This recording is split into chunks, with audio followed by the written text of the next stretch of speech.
Ramiro Castiñeira, asesor económico del presidente Javier Milei, muy cercano a él, es muy amigo, bancó fuertemente el veto del presidente Javier Milei a la nueva recomposición a los jubilados. Recordemos que esto había sido votado y aprobado tanto con 2/3, tanto como en la Cámara de Senadores como en la Cámara de Diputados. Esto finalmente trajo el veto del presidente y el veto fue finalmente aprobado. Es decir, que la nueva recomposición a los jubilados no va a seguir y el veto queda firme. Pero no se termina la semana caliente en el Congreso, porque recordemos que el Senado va a tratar el DNU que le otorga fondos a la CIDE, que supuestamente sería rechazado o sería mandado a comisión para que sea visto ahí, y se estarían aprobando una nueva ley para darle fondos a las universidades públicas, que el presidente ya adelantó también de que lo va a vetar. El presidente tuvo los votos suficientes adentro de la Cámara de Diputados para que el veto quede firme, esto tras de hacer negociaciones.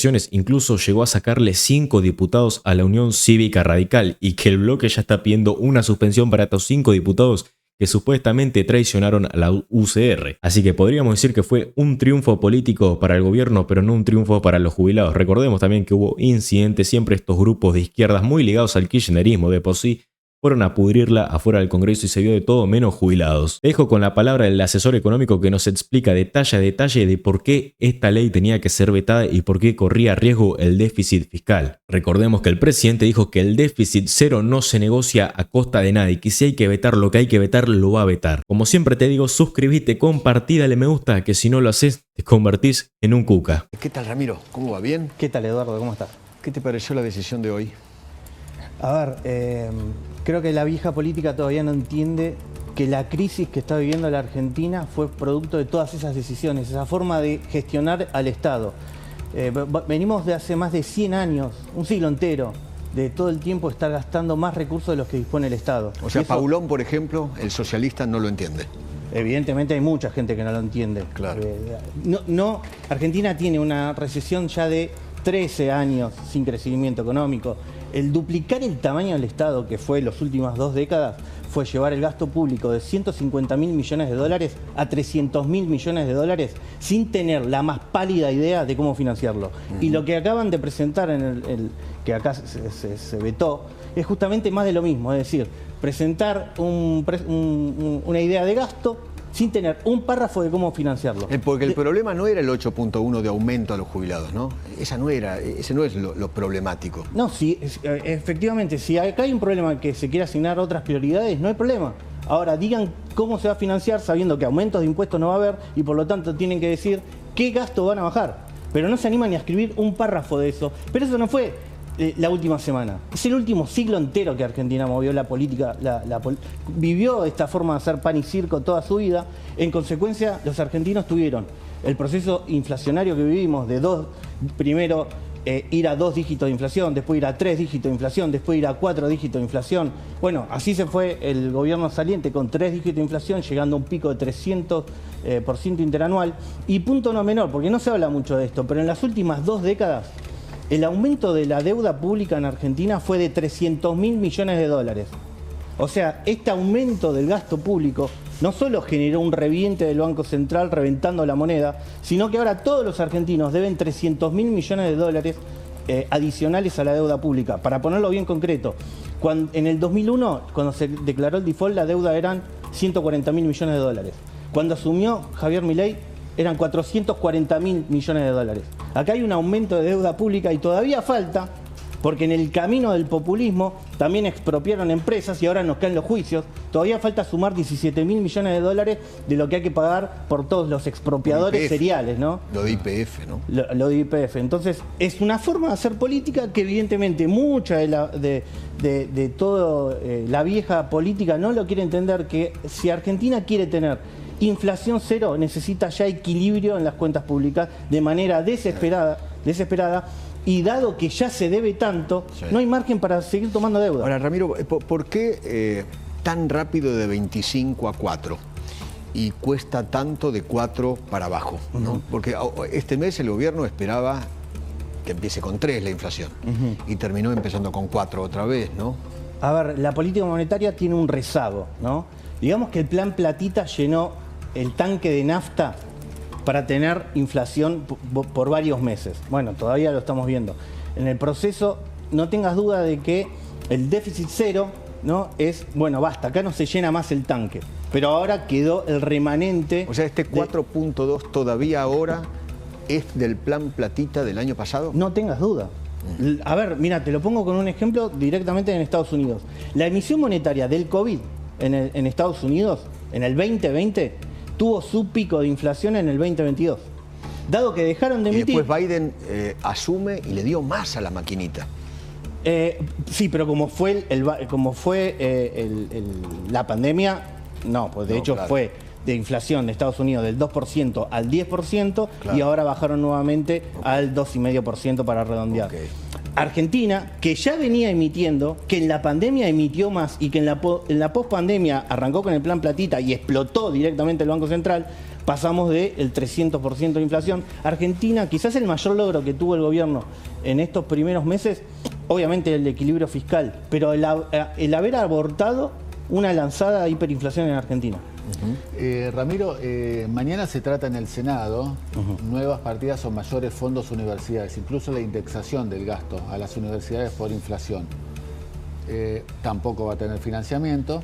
Es de esperar que nuevamente haya un veto presidencial y volvamos a ver lo que vivimos hoy, la semana que viene o las otras semanas en el Congreso. A ver, ya te digo, si en lo que mandan no hay un párrafo de cómo se financia, no se puede pasar. A ver, aprendamos a hacer política de manera responsable.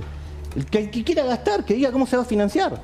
Porque si no, todo termina siempre en maquinita. Argentina está todo el día diciendo, ¿no?, derechos para todo el mundo, que no tengo ni idea cómo los voy a financiar.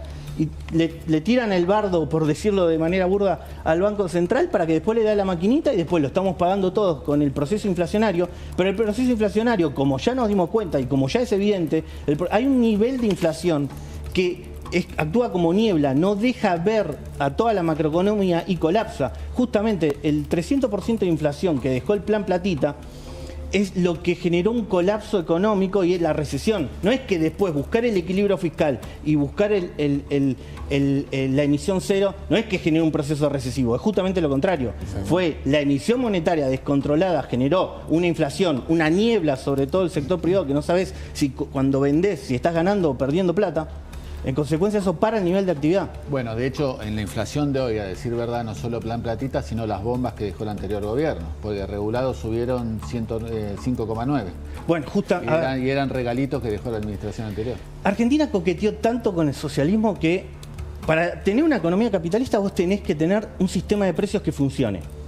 Si vos destruís el sistema de precios, no tenés economía capitalista. Entonces, cuando vos tenés todos los precios regulados y controlados, vos te vas alejando si querés, todavía no éramos Venezuela, pero sí nos alejamos de la costa del capitalismo de manera clara, a punto tal que ya no funcionaba la macroeconomía.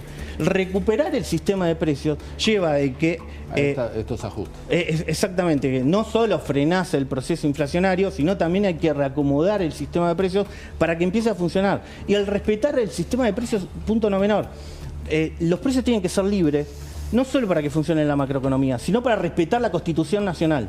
El respeto de la propiedad privada, punto número 1 del Pacto de Mayo, es respetar la propiedad privada. Y si supongamos que yo tengo un auto y viene el Estado y me dice, vos me lo tenés que vender a 1.000 pesos.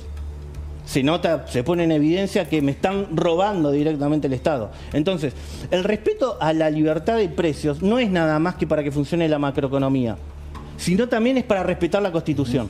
Contame una cosa, Ramiro, ¿vos ves que de acá a diciembre este 4.2 va a bajar o nos estancamos en 4?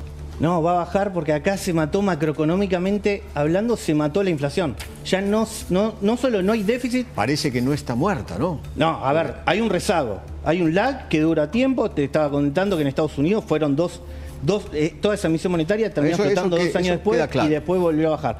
Pero es lo más difícil ahora de 4 a 2. No hay que ser impaciente. 4 a 1. No hay que ser impaciente, hay que dejar a la macroeconomía que está funcionando, hay que entender los plazos y las fases.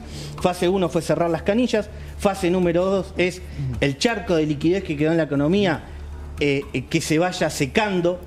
Cuando se secó... Esos son los pesos que se tienen que secar. Esos son todos los pesos que estaban en las LELIC, las LEVAC, que hoy están en las LEFI. Como está reactivando el nivel de actividad, como el Banco Central no emite más, toma la liquidez necesaria para la actividad, justamente del charco que quedó. ¿Y cuándo crees? Disculpa, me cierro con esto. Una vez que se seca el charco de liquidez, se puede abrir el mercado cambiario para que nadie se patine. Eso es sacarlo del sacar Y del eso cepo. es salir del cepo. Ok. Y ahí ir a Ok. una competencia Ahora- de monedas como en cualquier país normal, occidental y libre. Ok, y esta macro, ¿no? Sí. De la cual, ¿cuánto derrama a la micro? Digo, al metro cuadrado de la gente. Ya está derramando. Evitar una hiperinflación no puede... A ver, si explotaba una hiper, estábamos hablando hoy de 80% de pobreza o 90%. Hubiésemos visto la peor crisis social de la Argentina. El gobierno saliente se fue con un déficit fiscal de 90.000 millones de dólares. Repito el número porque a veces no tomamos conciencia de lo que hablamos. Se fue con un déficit fiscal de 90.000 millones de dólares con el Banco Central completamente quebrado, emitiendo por casi igual magnitud, primero reventando las reservas y después emitiendo por casi igual magnitud toda esa déficit fiscal que nos dejó a las puertas de una hiper. En consecuencia, el evitar la hiper evitó por lo menos 30 puntos de pobreza. Y ahora el rebote económico, lo que estamos viendo, ya arrancó el rebote económico. Ahora, como te decía, es secar la plaza. Vos fíjate el tiempo que perdemos. O sea, el kirchnerismo no solo nos hace perder el tiempo cuando gobierna. Salir del kirchnerismo te hace perder el tiempo. Este año no crecimos porque todavía tenemos que... el plan platita explotó. El año que viene rebotamos. Porque vos fíjate que no están en el gobierno y todavía tenemos una B para recuperar 2 años enteros. O sea, Argentina perdió muchísima vida directamente. Vida perdimos. Entonces, si tomamos conciencia de que se nos fue la vida con el relato del Estado presente y en un país democrático, haciendo negociados con Venezuela, Irán, con dictaduras, ¿cómo no vas a hacer un colapso social si directamente, vos fíjate, Alberto Fernández invitó a su asunción en su momento a Díaz-Canel, actual dictador de Cuba? Por eso nadie vino después a su asunción. Nadie quería una foto con una Argentina que invita a dictadores.